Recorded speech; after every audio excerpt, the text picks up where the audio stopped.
Assalamu alaikum, dear children. Today I'm going to be telling you another story called Brave Horses, a tale from Surah al Adiyat. Once upon a time, in a faraway kingdom, there lived a wise king who possessed a magnificent army with powerful and noble horses.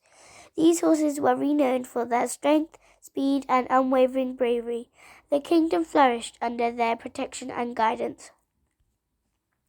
One fine day, the king decided to showcase the remarkable abilities of his horses to the people of the kingdom. He invited everyone to witness this grand event, where the field was filled with excitement and anticipation. The chargers, as the horses were called, stood tall and proud, ready to demonstrate their extraordinary skills. At the signal from the king, they began to gallop with great speed, their hoofs striking the ground with power. The impact of their hooves created sparks that dazzled the onlookers. As the chargers raced across the field, it seemed as though they were soaring through the air.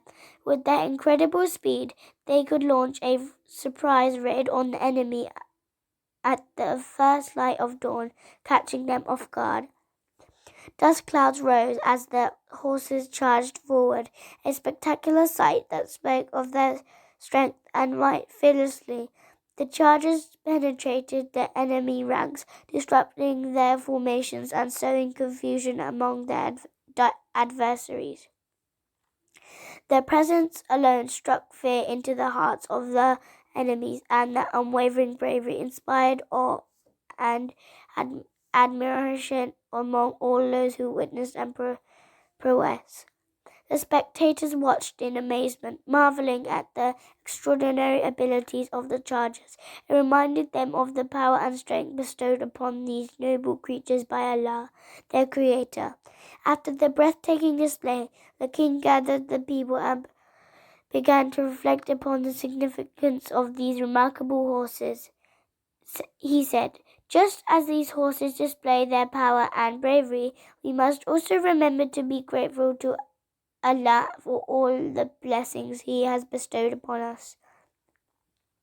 The king spoke about how sometimes people become ungrateful and forget to express their gratitude to Allah for the countless blessings in their lives. He emphasized that true strength lies not only in physical might but also in recognizing and appreciating the blessings bestowed upon them. With deep wisdom, the king continued, "Allah is our Lord, and He is always watching over us.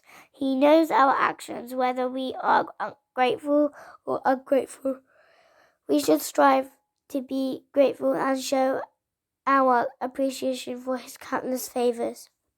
The people of the kingdom listened attentively, realizing the profound lesson being imparted. They understood that gratitude is a fundamental virtue that brings happiness and contentment. They made a sincere commitment to cultivating gratitude in their hearts and minds, recognizing that material possessions are temporary, but gratitude to Allah is an eternal source of joy. From that day forward, the people of the kingdom embraced gratitude as a way of life. They understood that true strength comes not just from physical power, but from being thankful to Allah, the Creator, and recognizing His blessings in every aspect of their lives. I hope you enjoyed this story. Assalamu alaikum warahmatullahi wabarakatuh.